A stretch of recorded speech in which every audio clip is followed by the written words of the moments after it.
Hello बच्चों, देखिए GeM advance 2024 का नया क्वेश्चन है। क्वेश्चन में क्या कहा जा रहा है, सेट थ्योरी का क्वेश्चन है और बहुत ही बढ़िया क्वेश्चन है। देखने से ऐसे लग रहा है कि खतरनाक क्वेश्चन है, लेकिन बहुत आसान है। आइए इस क्वेश्चन को समझते हैं। क्या लेट एस, एस हमारा ये ऐसे सेट का मतलब ऐसे नंबर्स हैं, समझ लीजिएगा। स्मॉल ए स्मॉल बी हमारा जेड है। कैपिटल जेड का मतलब होता है सेट ऑफ इंटीजर्स, यानी जो हमारे इंटीजर हैं उनको कैपिटल जेड कहोगे, यानी कैपिटल जेड से डिनोट करते हैं इंटीजर्स के कलेक्शन को। ठीक है, तो ए प्लस बी रूट टू। और आप अच्छे से जानते हो ए और बी की वैल्यू कुछ भी रखते रहो। मान लो ए वन रखा, बी वन रखा, तो क्या होगा वन प्लस रूट टू। इसमें फील करो, ऐसे एलिमेंट आते चले जाएंगे। और रखो A equal to two, B equal to one, तो ये क्या होगा बेटा, ये फील करना है टू प्लस रूट टू। इस तरीके से हम बनाते चले जा रहे हैं, यानी रूट टू टाइम्स। और अगर बी आप जीरो रख दोगे, ए आप फाइव रख दोगे, तो इंटीजर भी आएगा। यानी इसका ये देखो फाइव हो गया, बी जीरो हो गया, तो यानी ये कह सकते हो कुछ इरेशनल वैल्यूज होंगी, कुछ इंटीग्रल वैल्यूज होंगी। इस तरीके से सारी कलेक्शन करते चले जा रहे हैं। करोड़ों आपके A plus B root two small A small B की वैल्यू रखने पर करोड़ों इस एस में एलिमेंट हो जाएंगे। चलिए अब दूसरा कह रहा है टी वन हमारा, जरा ध्यान दीजिए, इसको हम ऐसे भी लिख सकते हैं रूट टू माइनस वन की होल पावर एन। इस टाइप का ध्यान, ये देखो रूट टू को पहले लिख दिया, माइनस वन को बाद में लिख दिया, बात तो वही है। रूट टू माइनस वन की होल पावर एन, और यहां पर एन नेचुरल नंबर है, मतलब आप नेचुरल नंबर वन रखोगे फिर कुछ मिलेगा जैसे रूट टू माइनस वन। फिर अगर एन इक्वल टू टू दूसरा नेचुरल नंबर रखोगे तो रूट टू माइनस वन का होल स्क्वायर, इसी तरह से थ्री रखोगे तो ये जानते बेटा ये रूट टू माइनस वन का होल क्यूब, इस तरीके से मिलते चले। लेकिन आपको बड़ा एक गजब का इंटरेस्टिंग फैक्ट बताने वाले हैं, और इसी तरह से ये भी है, इसको भी आप ऐसे लिख सकते हो रूट टू प्लस वन का होल पावर एन। देख लीजिए ये भी रूट टू प्लस वन की, ये रूट टू प्लस वन की होल पावर है, इसमें भी एन इक्वल टू वन रखोगे, इस तरीके से बनता चला जाए। चलिए एक बहुत ही कमाल की जानकारी आप बच्चों को दे दें, ये आप हमेशा याद रखेंगे इस जानकारी को, बहुत ही कमाल की नॉलेज है और इसको बहुत अच्छे से आपको ध्यान रखना होगा। देखिए बेटा यहां पर एक बात बता दे, बाइनोमियल से एक चीज आपको बहुत इंटरेस्टिंग बात बताते हैं, इसको जरा ध्यान दीजिए।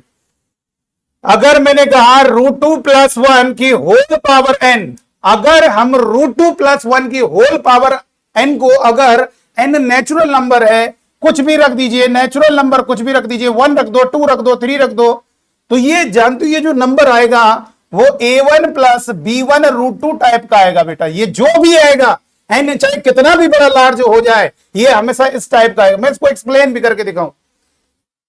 यहां पर a1 और b1 हमारे पॉजिटिव होंगे बेटा, ये a1 और b1 हमारा पॉजिटिव होगा, ये इंटीजर ही होंगे पॉजिटिव। लेकिन रूट टू माइनस वन की होल पावर एन में ये भी हमारा समझ लीजिए a2 plus b2 root two type का होगा बेटा, ये भी इसी टाइप का होगा, बस इसमें b2 निगेटिव भी हो सकता है और ये a2 भी निगेटिव भी हो सकता है। यानी आपको इसको कैसे हम एक्सप्लेन करें, जरा आइए देखिएगा बेटा। अगर हम बात करेंगे रूट टू प्लस वन की होल पावर एन, फील करना जरा, और एक दो वैल्यूज के लिए आपको फील भी करा दे, बहुत ध्यान से देखिएगा। अगर इसको एक्सपेंड करेंगे बाइनोमियल थ्योरम से, एनसी जीरो और ये रूट टू की power zero plus NC one, और इधर हो जाएगा रूट टू की power one plus NC two, और इधर रूट टू का स्क्वायर, और ये होगा plus NC three root two का whole cube dot dot dot dot dot dot, और लास्ट में जब इक्वल हो जाएंगे दोनों तो रुक जाएंगे रूट टू की होल पावर एन। अब आप बच्चों को एक कहानी बता, देखो एनसीआर टाइप का जो होगा ये हमेशा एक इंटीजर होता है, पॉजिटिव इंटीजर होगा बेटा, पॉजिटिव इंटीजर होगी इसकी वैल्यू। आप बच्चों को एक कमाल की नॉलेज देते हैं, रूट टू की whole power N, root two की होल पावर एन, बच्चों जरा ध्यान दीजिए, रूट टू की होल पावर एन, इस बात को जरा विशेष ध्यान दीजिए, रूट टू की होल पावर एन। और हमें आपको मालूम है एन हमारा नेचुरल नंबर है।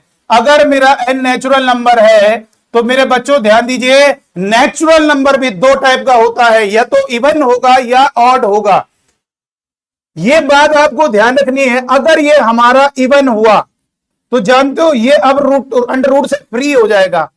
क्यों? इसका कारण जैसे रूट टू की पावर सिक्स है तो ये हो जाएगा टू का, इसमें दो का डिवाइड कर दो तीन। कैसे भाई? रूट टू का मतलब टू की पावर वन बाई थ्री, तो ये जो पावर है इसको आप दो से डिवाइड कर दीजिए। देखो इसका मतलब रूट टू की पावर होल पावर एट क्या होगा, तो दो से कट करो, टू की पावर फोर, रूट टू की पावर 10 है तो ये क्या होगा, टू की पावर 10 सॉरी 5, 2 से कट कर दे। लेकिन अगर रूट 2 की पावर ऑड होगी, अगर रूट 2 की पावर ऑड होगी, ऑड का मतलब है कि जैसे क्यूब हो गया तो रूट 2 का स्क्वायर, ये इवन पावर तो रूट से फ्री कर देगा उसे, और ये देखो 2 और ये देखो रूट 2 टाइप में आ गया। इसी तरह से रूट 2 की होल पावर 5 है तो ये क्या होगा, रूट 2 की होल पावर 4 इंटू रूट 2 हो जाएगा। और इसे हम लिख सकते हैं 2 की पावर 2 यानी 4 रूट 2, ये हो गया। कुल मिला के हम ये कह सकते हैं ये आपका एक नेचुरल नंबर बनेगा, ठीक है। नेचुरल नंबर बने मतलब भले हर नेचुरल नंबर, लेकिन आपका जो भी बन रहा होगा नेचुरल नंबर बन रहा होगा, और ये आपका बी रूट 2 टाइप में आएगा, यानी रूट 2 के आगे कोई नंबर जरूर बनता चला जाएगा। देखिए जैसे 2 रूट 2, 4 रूट 2, लेकिन इसका मतलब ये क्लियर हो गया रूट 2 की पावर जो है अगर ऑड होगी तो आपका रूट 2 के टर्म में ही वो होगा, और अगर रूट 2 की पावर इवन है तो वो क्या होगा, रूट से फ्री हो जाएगा। तो देखिए आइए वापस आते, मैं यहां पे ये समझाना चाह रहा हूं, देखो ये आपका क्या है, ये आपका देखो रूट 2 में आएगा, even power odd even odd even चलता रहेगा, तो कुछ जो इवन होंगे वो सारे एक नंबर बन जाएंगे नेचुरल, उनको आपस में ऐड कर दिया जाएगा, और रूट टू वाले भी आपस में ऐड हो जाएंगे, जिस कारण ये पूरा का पूरा a1 plus b1 root 2 type का बनेगा। जैसे एग्जांपल के लिए मैंने कहा, देखो एक उदाहरण दे रहे हैं, क्यूब प्लस 2 रूट 2 का स्क्वायर, ये स्क्वायर लिखा है रूट 2 का क्यूब, प्लस 3 रूट 2 का पावर 4। एग्जाम्पल के लिए जरा ध्यान दीजिए, 4 रूट 2 की पावर 5, ये ऊपर वाले से कोई मतलब नहीं, ऐसे हमने बता दिया कि कुछ नंबर लिखे और रूट 2 के टर्म में।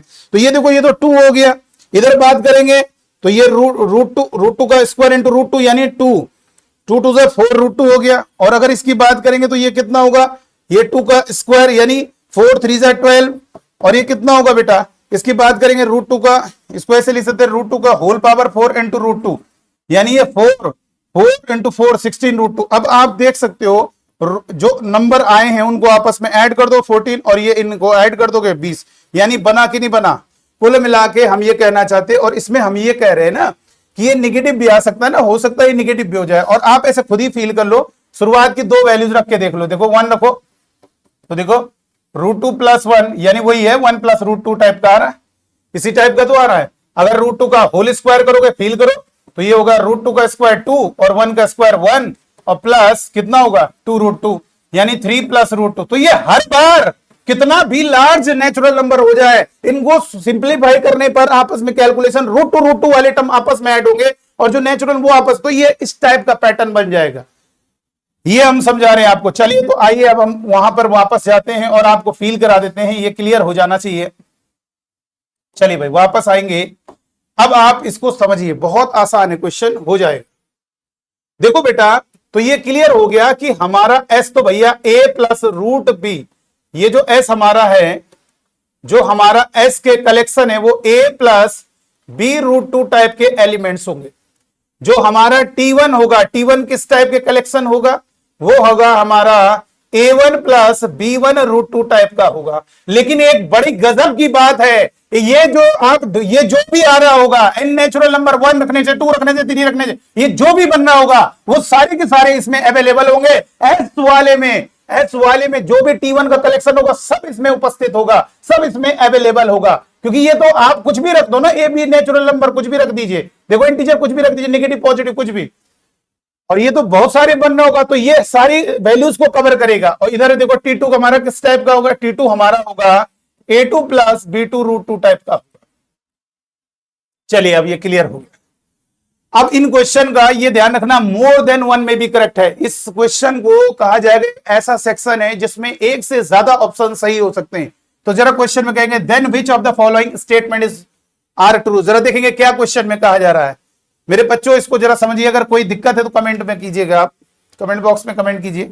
सबसे पहला ऑप्शन देखना है बेटा, Z union T1 union T2, feel करो, इन सबको कलेक्ट करोगे तो वो जो आएगा क्या वो हमारे इस S में अवेलेबल होंगे सारे? बिल्कुल।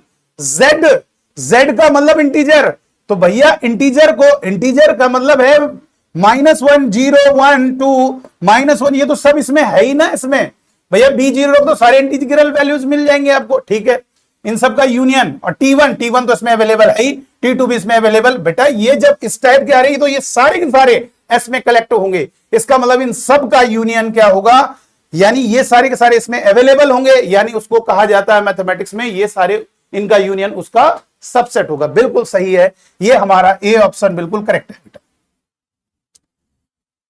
चलिए बात तो क्लियर हो गई बेटा, इसको जरा समझ लीजिएगा, ये वाला कॉन्सेप्ट क्लियर हो गया।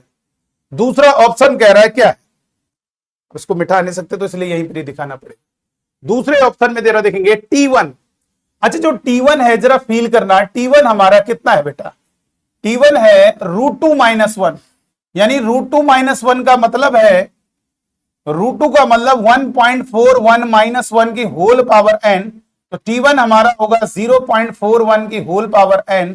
और आप बच्चे अच्छे से जानते हो, अब ये T1 को कलेक्ट ना करो, मतलब जो भी T1 आ रहे होंगे ये ना देखो A1 + B, उनको सॉल्व करोगे भाई, जैसे 2 + √2 है तो इसमें 2 और ये होगा 1.41, तो ये हो जाएगा 3.41, ऐसे इस तरीके से। तो ये जितने भी T1 होंगे n नेचुरल नंबर रखते चले जाइए, तो वो जितना बढ़ाते चले जाओगे, क्योंकि बेस 1 से कम है। मैथमेटिक्स का रूल है, अगर बेस आपका क्या होगा, लेस देन 1 होगा, बेस अगर आपका क्या है लेस देन 1 होगा, उसकी जैसे जैसे पावर बढ़ाते जाओगे, इंक्रीज करते जाओगे, एन को लार्ज करते चले जाओगे, तो वो वैल्यू टेंडिंग टू 0 हो जाएगी, लेकिन 0 से बड़ी रहेगी, 0 से बड़ी रहेगी, 0 नहीं होगी, लेकिन टेंडिंग टू 0, लेकिन 0 से बड़ी रहेगी, 0 से थोड़ा सा बड़ी रहेगी, और उनके बीच में जरूर कोई ना कोई कॉमन एलिमेंट आएगा। और कॉमन एलिमेंट है, ये कह रहा 5 का मतलब बिल्कुल कॉमन है, ये लिखा है ना 5 डिनोट एम्प्टी सेट, इन दोनों में कॉमन नहीं होगा, तो ये गलत ऑप्शन हो गया बेटा। T1 का जो कलेक्शन है, फिर से सुन लीजिए, T1 के जो भी आपका वैल्यू n नेचुरल नंबर रख के जो नंबर बन रहा होगा, वो जैसे जैसे n को लार्ज करते चले जाओगे, आपको मैथ्स में ध्यान रखना है, अगर हमारा बेस 1 से कम है और इसकी वैल्यू बढ़ाते चले जाओगे, तो वो वैल्यू उतनी स्मॉल होती चली जाएगी, होती चली जाएगी, होती चली जाएगी, तो टेंडिंग टू 0 आ जाएगी, 0 थोड़ा बड़ी होगी, तो इन दोनों के बीच में कॉमन जरूर आएगा, इसलिए बी ऑप्शन गलत हो गया। और T2 क्या है, T2 देखो इधर, T2 कितना है, √2 का मतलब 1 + 1.41 की होल पावर n, जिसे हम लिख सकते हैं 2.41। और ये बहुत ही जबरदस्त, बेस अगर 1 से कम होगा, बेस अगर 1 से कम होगा, आप पावर को इंक्रीज करोगे, वो वैल्यू क्या होगी, डिक्रीज होती चली जाएगी। आप देखिए 1/2 की पावर 10 करो, ये बेस 1 से कम है, तो ये 1/2 की पावर 10, देखो ये कितना स्मॉल हो जाएगा, और अगर ये 2 की पावर 10 होगा तो ये और बढ़ जाएगा। तो बेस अगर 1 से कम होगा, तो जितनी लार्ज पावर करोगे उतना वो क्या होगा, कम होता चला जाएगा। वैसे ही यहां पर क्या, और हमें n को तो कोई रोका नहीं है किसी ने, n तो बहुत बड़ा भी ले सकते हो, बड़ा नेचुरल नंबर, तो वो बहुत स्मॉल टेंडिंग टू 0 हो जाएगा, लेकिन 0 थोड़ा बड़ा होगा, तो दोनों के बीच में कॉमन आएगा, इसलिए ये ऑप्शन गलत हो गया। वो कह रहा कॉमन नहीं आएगा, जबकि कॉमन आएगा। और T2 क्या है, अब ये तो बहुत ईजी है बेटा, अगर केवल मान लो 2 ही हो जाए, केवल 2 ही मान लो, ये तो 2 से ज्यादा है ना, अगर 2 की पावर n है, आप ये बताओ अगर n 10 पुट करोगे तो ये 2 की पावर 10 यानी कितना होगा, 1024 होगा। जैसी आप 12 करोगे, 13 करोगे, बढ़ाता चला जाएगा। तो वैसी क्या है, ये तो उससे और ज्यादा है ना 2.41। आप बताइए, आप बढ़ाते चले जाओगे, इसकी बड़ी वैल्यू बढ़ती हो सकता है 10,000 से भी ज्यादा होगी। तो ये कह रहा है कि इन यहां से यहां तक 2024 से बड़े में और इन दोनों में कॉमन बिल्कुल आएगा, कुछ कॉमन एलिमेंट हो गए, तो इसीलिए सही कह रहा है कि वो 5 नहीं होगा, यानी कॉमन आएगा। 5 का मतलब कॉमन नहीं आएगा, बिल्कुल कॉमन आएगा। जैसे जैसे n को लार्ज करते चले जाओगे, आपकी वैल्यू क्या होगी बेटा, बढ़ती चली जाएगी, बढ़ते बढ़ते वो इस इंटरवल में जरूर पड़ेगी। इसलिए इसका कोई मतलब n बढ़ाते चले जाओगे, अब इसके एलिमेंट इसमें पड़ने लगेंगे। जब बहुत बड़ा n लोगे ना, जैसे 10 ले लिया मैंने, यहाँ पे 10 ले 1024, यहाँ पे मान लो 25 ले लो, तो बड़ी पावर, जितनी बड़ी पावर वो वैल्यू उतनी बड़ी हो सकता है वो चली जाए 10,000 से ऊपर चली जाए, तो वो तो इसके अंदर पड़ेगी ना, तो इसलिए ये बिल्कुल सही है। आइए इसको देख लेते हैं, लास्ट वाले ऑप्शन को देख लिया जाए। लास्ट वाले में कह रहा है स्मॉल a स्मॉल b अगर हमारा इंटीजर हो, और ये है cos pi times a plus b√2 plus का i sine pi times a plus sorry pi times, और ये कितना है a प्लस b√2। ये बेटा ये नहीं है, साइन के बाद ये मत देखो इसको, ठीक है, ये b√2। क्वेश्चन में कह रहा है कि ये हमारा इंटीजर होगा, बिलोंग्स टू z का मतलब ये वाली पूरी वैल्यू हमारी इंटीजर होगी, लेकिन कब, जब b 0 होगा। तो पुट कर दो भैया, b 0 पुट करके देखो क्या इंटीजर बन रहा है। अगर b 0 रखेंगे गायब, ये गायब, और ये होगा कॉस ए पाई, और इधर कितना हो जाएगा प्लस आई साइन ए पाई। और ये आपको मालूम है ए तो आपको इंटीजर है और साइन एन पाई आपको मालूम होना चाहिए। अगर हमारा एन इंटीजर होगा मेरे बच्चों तो साइन एन पाई की वैल्यू क्या होगी, 0 होगी।